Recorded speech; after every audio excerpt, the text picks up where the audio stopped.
Welcome back to the Maximum Lawyer Podcast. I'm Jim Hacking. Woo. That was I'm Tyson Mutrix. That was the most exciting intro you've done. How you doing, Jimbo? I'm great. I'm great. How are you? This is our last recording session of the day, so I'm excited. Yeah, less than normal. We must have more in the can, which is good. We some days we've had like six. This is I think we're at Four or five. four for the day. So not too Yeah. bad. I guess it's about normal. It's about normal. So four, not too bad, not too bad. But I'm really excited. We were just chatting with our guest, and it's gonna be a good one. And it's I love the bio. I think it's funny because of Jimbo and his immigration, but I just think it's fantastic. It's Julio Oyhanarte is the world's most followed immigration lawyer. That's my favorite part of all of it because Jim has spent a lot of time when it comes to like people following him on YouTube and everything. I think it's fantastic. I went through all your social media profiles and I think that that's accurate. He's the most followed immigration lawyer with a community of 13 million followers and over 2 billion video views across social media with more than 17 years of legal experience. He provides guidance and advocacy to immigrants worldwide. Love it. Julio, welcome to the show. Hi, Tyson. Hi, Jim. Thanks for having me. For sure. So we were introduced to Julio through our friend Ryan McKean. Ryan thought Julio would be a great guest for us. I wanted to have him on because I wanted to ask sort of about some of the ways that he uses social media and teaches people in foreign countries about how to come to the United States. But Julio, welcome to the show. Thank you. Thank you so much. Yeah, social media is changing everything for lawyers. It started slow for me at first. You know, the typical thing was creating these platforms with the name of my law firm, DGO Legal. Nobody cared. Besides my mother and my siblings. I have 7 siblings, so I had plus my father, I had 9 followers. But then I was like, this is wrong.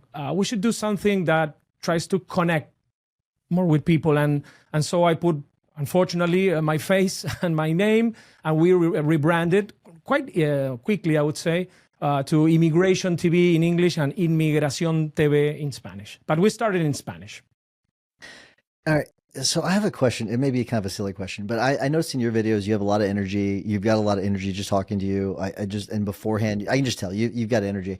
Do you think that people with that don't have like your personality, your charisma, can still succeed on social media, YouTube, what you name it? Like, or do you think there's sort of like there's a pocket of people for everybody? Because it does seem like people that are have like your energy do have more successful channels, whether it's on TikTok or YouTube or whatever it may be. So what are your thoughts on that? That's a good question. Actually, I think everyone can succeed if they do the right thing. That being said, in this short form video world that we are living right now, this explosion on every platform, including LinkedIn right now, that's a new thing. I think that you need to have at least some energy because that's creating more engagement. That being said, the answer will depend on what are your goals. Do you want a lot of followers or do you want to expand your law firm or your business? Because I think in the end, what's most important is that this may sound like a cliche, but you need to be authentic. If you don't have high energy, don't try to have high energy because never underestimate the public. People will know that you're posing as something that you are not. So for example, my business partner, Gianfranco, he's more not as energetic as myself, but his brain, he knows a lot about immigration and we go live together, we make videos together sometimes, and he has his own personality and a lot of people like him more over myself, and that's perfect, you know. So my advice would be, yeah, you need to have some, you know, engaging but energy, but be yourself over anything, you know. Julio, how did your channels grow? How did your popularity grow? Talk about that. So I started slow, but then I started research. I had a marketing advisor. This is 2020. And he said, you should do TikTok. Back in the day, TikTok was not like it was today. I was like, but I'm a lawyer, you know? It's like, I have a lot of years of experience, master's degree, worked in Kong, blah, blah, blah. Like, am I going to go to TikTok? That's for little kids dancing, you know? We lawyers are self-aware that, you know, we are lawyers, blah. But that I got that in my mind. I started doing some research about the platform and other platforms. It's like, okay, maybe this works for the marketing of my firm. And so I started looking at some other lawyers that were there already to see what were they doing, the things that were working for them, and then try to put my own thing, And after doing a lot of research, not only among lawyers, but other creators, I posted I call it my first horrible video, because now I watch it and I cringe about it. But I did a few things that were right at that time. And that video exploded. My first video, this is not the story that I started with 2,000 videos, it never worked, and suddenly one day, no, that's not my story. My story is that my first video exploded. That's not normal, but I did a lot of research before posting. And that, the first video worked, but I wouldn't recommend that to people, to lawyers, because I have this phrase that helped me a lot at the beginning, and today, which is done is better than perfect. People try, and that's a way of masking our insecurities that we are not good enough, or people will like me or not, people will troll me. What I know, is it valuable about what I know to other people or not? Just put whatever you can at first and start learning by doing. That's my advice. But so my first video really exploded. It never stopped in Spanish. And then fast forward 2022, Gianfranco told me you should do the videos in English as well. And as you can tell, I don't have a perfect English, far from it, and I'm aware of that. I promise you, I'm much more intelligent in Spanish. I feel trapped in English. Anyways, I was like, in English, no, but I will make mistakes. A lawyer making mistakes while the lawyer is speaking is a bad thing for the brand. And okay, let's try and do it. First video got 1.4 million views on TikTok. I had 0 followers. Why? Because I already had 2 years of experience. I knew what worked, what didn't. And my accent, my mistakes, doesn't matter. They don't matter. It works anyway.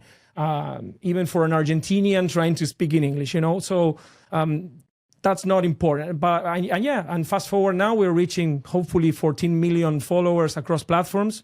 2 billion video views. These numbers, I just don't understand them, but that's what's going on. So that's the story. Yeah, so I want to ask you, you've got a really interesting background. Your grandfather was a Supreme Court justice in Argentina. You worked in the Argentine Congress, you worked in the judiciary, and you also in the private sector. And I don't know how big of a following you had or how well known you were in Argentina, but so if someone starts a channel today and they're really famous for something, they're going to get a lot of followers. Yeah. How much of the success that you saw early on was because you were already sort of pretty well known, or was it sort of this recipe that you followed based on the research you had done on social media? Which would you attribute to it more? And if there was sort of a recipe that you followed, what was that formula that you were using? Okay. So no, I was not well known at all. My name is well known because I'm named after my grandfather within the legal industry. He was a Supreme Court justice twice during a few years, and he is well respected among lawyers and my law professors, but that didn't have any impact in social media at all. No, my formula was I think I had good timing, entering TikTok at the early stage, but I think it's not late. Now it's not late at all. But I was one of probably the first lawyers there. There were some lawyers before me, as I said. But then I think the key was trying to, my short form video worked really well. And that's bringing you a lot of good things. So short form video is good for a lot of things, but it's not good for other things. For good things are bring awareness. So it's the top of your marketing funnel. People will look at you and see you. It's good to start building your email list. If you give a lead magnet of something of value in exchange for an email, and then you start gathering your own data to sell other stuff or send more information in the future. So that was driving all the following. But that doesn't mean short form content doesn't mean necessarily that you will get a lot of clients as a lawyer. It's for awareness, but it's not great to build community. It's not great to sign a client right away because they just saw a 30-second video, for example. 2 days ago, I posted a video on on TikTok in Spanish. It got 11 million views. That gave me over 100,000 emails from people interested in that video in exchange for a lead magnet. But that doesn't mean they will hire afterward. But I had 100,000 emails now, and I will give them more advice. I've got to ask, what was the lead magnet? Because that's impressive.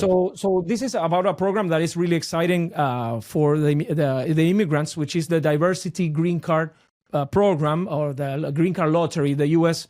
Gives away over 50,000 permanent residencies, green card, to foster diversity in immigration from countries with low immigration rates. And so people get really excited about this program because it's a huge prize. And so I offer them a free guide, giving them tips about the program, the requirements, and very simple, but giving value. And so I told them, hey, the lottery is about to start. Don't use the word lottery on social media because you may get banned because of the community guidelines but the US is giving away 50,000 green cards. This is amazing, but there are some requirements, blah, blah, blah. Go to the link in my bio and download the guide for more information. So it's giving them something, and it has to be of value. Don't try to trick people, like to give them the email and then you give nothing. No, give them something that's good, It's a way of creating trust, and you need to give value all the time. That's part of my marketing, is trying to give without asking in return. I see a lot of people trying to sell all the time. I don't do that. I just give information, and then some people hire, Eventually, I tell, if you want more, click in the link in my bio, and then they can hire. But I'm not trying to sell all the time, Yeah, that's what I do. But yeah, and the same video worked in English, but half. It had 5 million views, so it also worked. So these numbers are insane. But I'm offering something, Julio, have you developed anything in between the free magnet and someone actually hiring you, like a course or anything? Is there anything else that you've been able to do to work with that big list that you have? Yes. So what I do is, first, you give a short form video giving value. Then at the end, the call to action should be, if you want more, you can get the free guide in the link in my bio. When they download that PDF or whatever you give them, you get the email. Then you have an automated email sequence giving more free value, or driving people to a YouTube video, I don't know, a 10-minute video or something like that, giving more insights. And every step of the way, they have a button to start the case with us. Then what I tried a few months ago was a free online course about asylum. It was like 14 classes teaching stuff for free. In every class, you had a button to start the case with us. So that was an experiment, giving a free course, a complete 14 class course, and that worked really well. We got a lot of clients out of that. And of course, many of these people cannot even hire because they are outside the US. They're just thinking about asylum, but they are in Guatemala, they're not even here. But still, it's valuable for them. And then what happens, 4 months ago, after I launched the course, during consultations with potential clients, they said, "Oh, I watched your course while I was in Ecuador. So I started thinking about you." By the time this person reached the US, I was on top of their minds, So you need a lot of points in the middle before someone, being excited to hire you. And in my opinion, the thing that works better are live streaming. Live streams are really good because then you can show your personality more. At the beginning, I had an advisor saying, "Julio, you should post 5 videos per day." That's insane. I don't do that. But 1 out of 5 should be about your personality. I don't do that. I don't like it. I don't know how anyone can care about it. But during the live stream, people ask me, "Where are you from? What's your soccer team?" And that's a chance of showing my personality because people are asking, not because I'm saying it. And that creates a bond and builds trust in some weird way, but it does, because people look at you and see that you're a relatable person, and some people connect with you and some will hire you. But yeah, having as many data points in the middle before having the call with a potential client. When it comes to the live streaming, do you do something where it's like a live show where you just take questions? Because I know Jim has like a Q&A kind of a thing. And what's the frequency? What's the setup of the show, and then what's the frequency? That's a great question. I made a lot of mistakes here. At first, I went live and I was just answering what people were asking. That's a mistake. I mean, you can do that, but you need to think not only about the live stream going on right now, but what will happen with the recording afterwards. Example, I had a live stream. Most of my live streams on YouTube had like, after the fact, like 2,000 views. I was like, what's going on? It's not working. Then I switched and I did like a mini class, of course, thumbnail of a topic, title, that's really important, that are combined. Then hook, talking about the topic for 20 minutes, giving value, ignoring the questions, and then you answer something.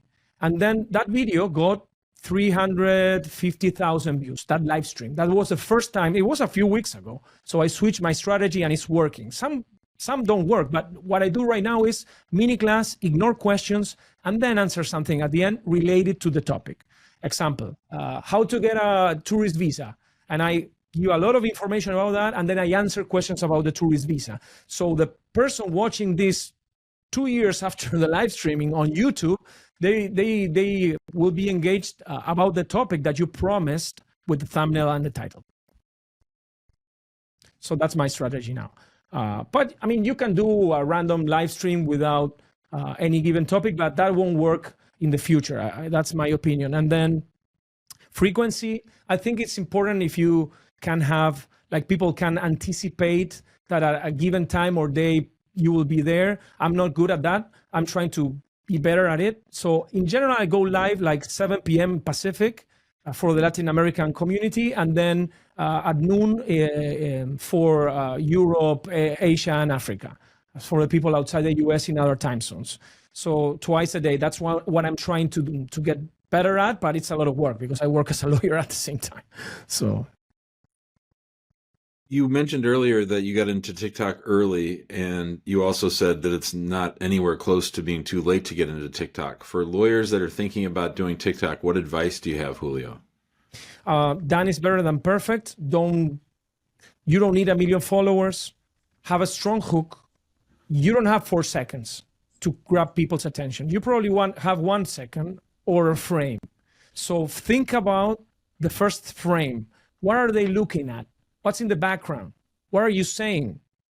Are you using emojis? Are you using a title? What are the colors there?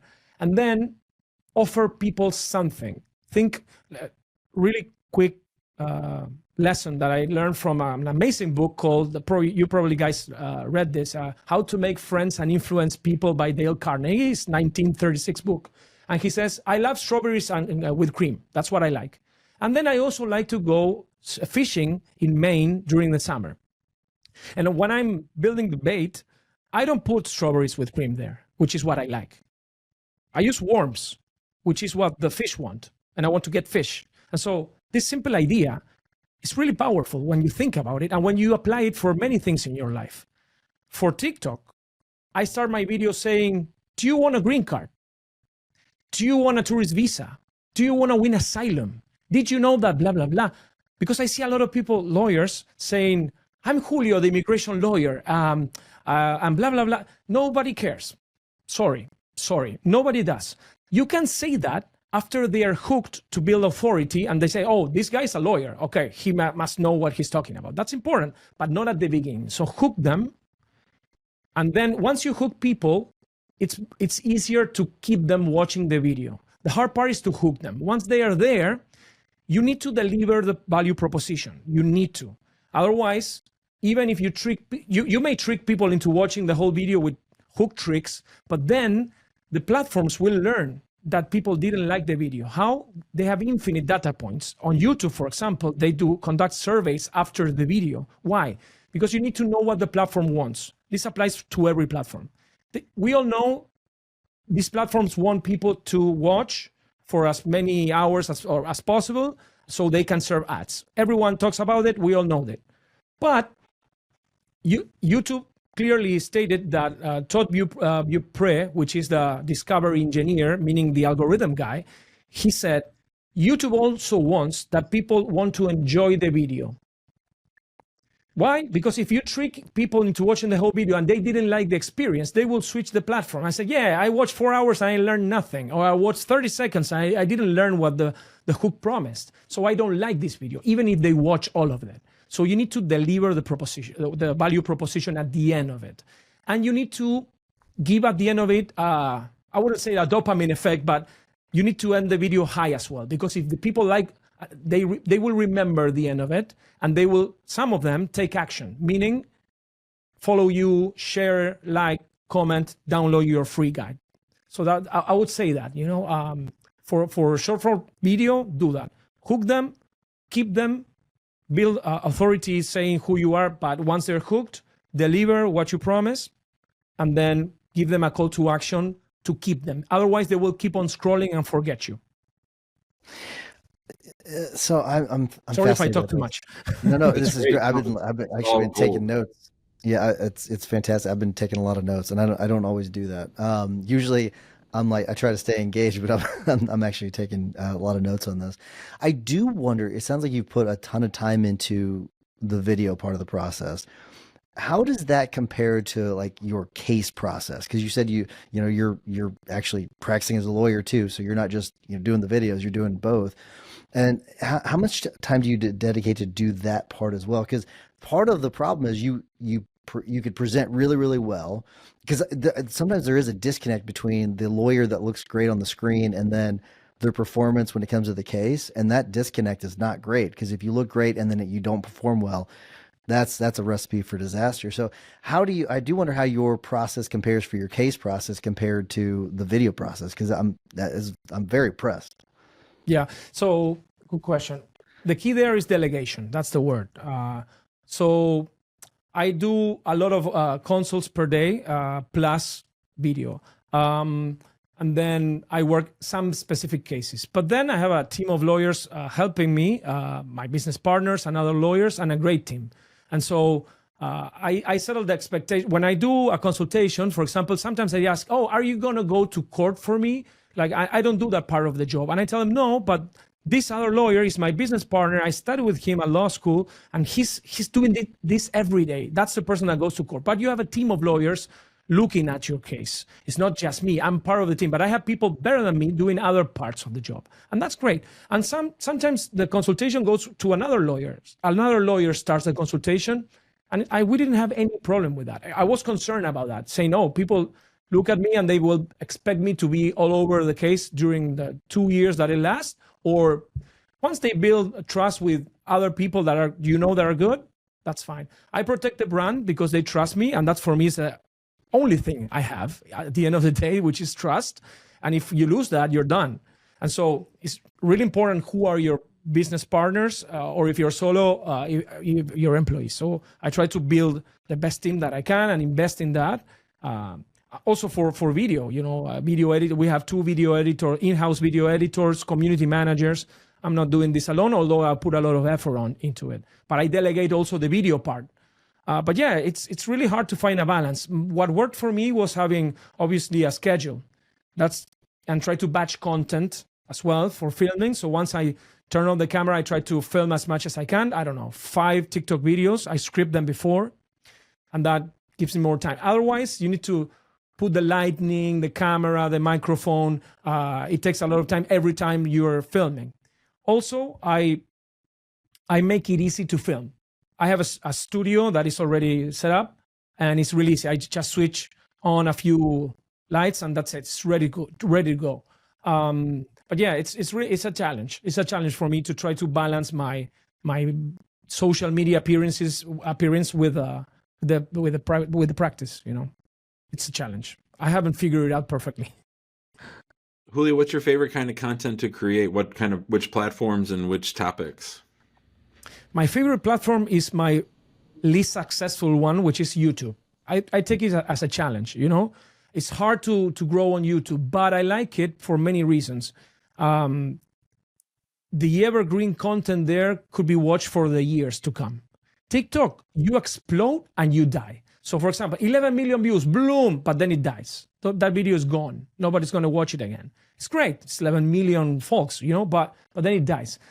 the evergreen content on YouTube. I have clients coming that watch a video that I filmed 3 years ago, 2 years ago. I had videos that exploded on YouTube 1 year after the fact, you know. So YouTube is the customer service is there, is better.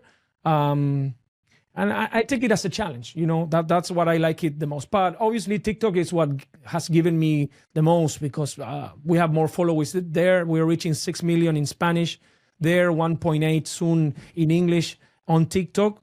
And it's quite stable with the views that I have in general. Meta it comes and goes. So Instagram and Facebook, sometimes I'm exploding and sometimes my views drop like crazy. I don't know why. It's the same content that I'm posting. And regarding to the part of the question, my favorite content, I really enjoy when I try to mix education, legal education, with entertainment. I think that's explosive. If you can match those things, you can reach more people. At the end of the day, you need also to ask yourself, what are your goals? You want to have 1 million followers, 100,000 million followers, you know? What for? What's the reason behind that? Because I think this is a message that is important for the lawyers that are listening to us. You don't need 1 million followers to be successful on social media. You don't need 100,000 followers to do that. You can start having a great practice with a few followers. Riches are in the niches, or something like that is the phrase. I believe that. You can start, you know, opening the top of your funnel, talking about legal pop things, like discussing the Amber Heard versus Johnny Depp case. That's fine. You will get a lot of views, but not necessarily a lot of clients. And don't expect social media to pay you a lot of money in ad revenue also, because a lot of people think that, oh, if you make it on YouTube, you make a lot of money. Yeah, but if you have millions and millions of views, if you have a couple of 100,000 views, you won't make a lot of money through AdSense. So the thing is, try to make money through clients. You know, that's a powerful thing. The other day, I was listening to another podcast, not as successful as this one, but they were talking about a real estate company in Dallas that had 5,000 subscribers on YouTube. Not a lot, but they were making millions of money. Why? Because they were targeting real estate people with money in Dallas, you know, and that's really niche. And if you watch that, you feel like they're talking to you, and therefore you're more likely to hire that company. So don't go crazy trying to have a lot of followers. That's a kind of vanity metric in a way. But depends on what are your goals, obviously. I think most lawyers try to expand their practice, you know. So that would be my advice. I love this. This is great. Lots of great information. I'm sadly gonna have to say we're gonna have to wrap things up. We want to be respectful of your time, but anytime you want to come on, we're happy to have you, because it's you're great. I do want to plug you a little bit when it comes to your channels, TikTok, Immigration TV. You also have this. I'm gonna give the English versions, not the Spanish versions. It looks like it's Immigration TV on Facebook, TikTok, Instagram, and then also YouTube. So check those out. A lot of great content that you're putting on. So that's really awesome. If people want to reach out to you and have questions, how can they reach out to you? DMs on social media. I look at them, not all of them, but I have a team reading that. Or my email is julio@dgo.legal. You can write me an email, and happy to engage.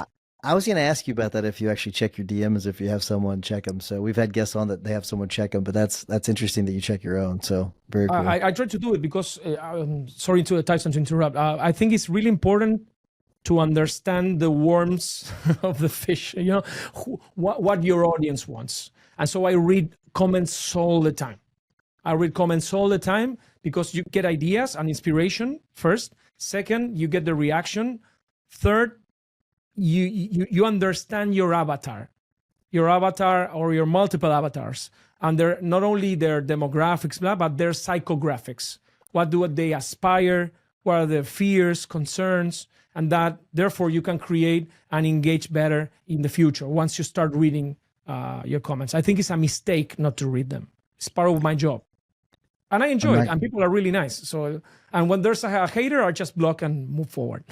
Go for it. I'm not gonna be able to get the worms out of my head. I'm gonna have to It's just, I think I like the way you put it when it comes to like the strawberries and all that. Like That's the Dale cream or Carnegie. whatever. I'm Yeah. stealing his phrase, Yeah. but I'm I citing. still love it though. I just don't. It's been so long ago since I've read that book. I don't remember that part. But I have to go back and check it out. But I've thought about rereading that book for a long time. Maybe I should. Yeah. It's time to go do it. But all right, we are going to wrap things up. Before I do, would love to have you all in the Facebook group. So search Maximum Lawyer on Facebook. You'll find us there. You'll probably also see whenever you search Maximum Lawyer, you'll see the guild. So if you want more information about that, go to maxlawguild.com. And I guarantee you got something from this episode. I guarantee it. So if you did, we'd love it if you gave us a 5-star review. It helps us get the word out to lawyers all over the world so they can improve their firms. Jimmy, what is your hack of the week? Julio, this was great. Thanks so much for being with us. I really appreciate it. Lots of good guidance for all of us. My book, or my hack of the week, is a book. Tyson's tired of me recommending books all the time, but this one's a good one. It was recommended by our friend Victoria Collier. It's called Start, Scale, Exit, Repeat. It's a good primer on how to build something that would allow you to sell it. So other than Build to Sell, which I think is the best book on it, I think this one's right up there. Listen, anytime you want to recommend Victoria, I think that's great. Is it her book? No. Oh, okay. Gotcha. It's somebody who started like 27 different companies. Gotcha. Okay. Very good. Yeah. But Victoria Collier is fantastic too. So, very good. All right. Well, Julio, we always ask our guests to give a tip or a hack of the week. What you got for us? I'm going to quote Maria Callas, the famous legendary opera singer. She said, people will remember especially how you enter the stage and how you leave it.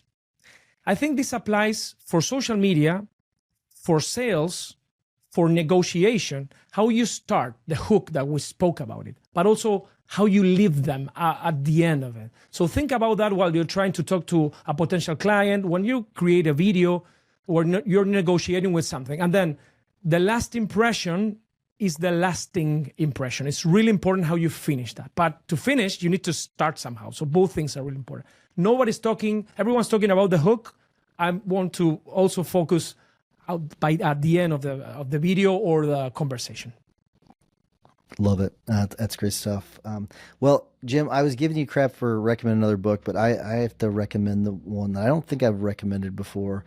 It was one that our really good buddy David Haskins had recommended. He had presented to our firm about a month and a half ago, and it was about it was some marketing stuff. Some of it was like networking, but a lot of it was like getting your story out there. And he recommended a book called Story Wars, and it's a really good book, and I think it's good. I think it's fitting for this topic because we are sort of developing a story whenever we're recording online, and all the content that we put out. We are developing the story, and it does help you kind of rethink and reframe the way you want to tell your story. And they give examples from politics, they give examples from business. So I do find it really interesting. And if you've not read or listened to that book, it's an easy read. So I highly recommend it. Story Wars. Julio, thank you so much for coming on. I like I said, I took a bunch of notes. I think it was great talking to you too. You got a lot of great energy. I mentioned that a few times, but it is nice talking to people that have really good energy because it's a nice little flow to the show. But thanks for taking the time to come on and sharing your expertise. Really appreciate it. No, on the contrary, it's an honor for me, guys. Thank you so much. I enjoyed the conversation, and hopefully your audience will learn at least one thing out of this. Hopefully they do. Awesome. Thanks, Julio. See you, buddy.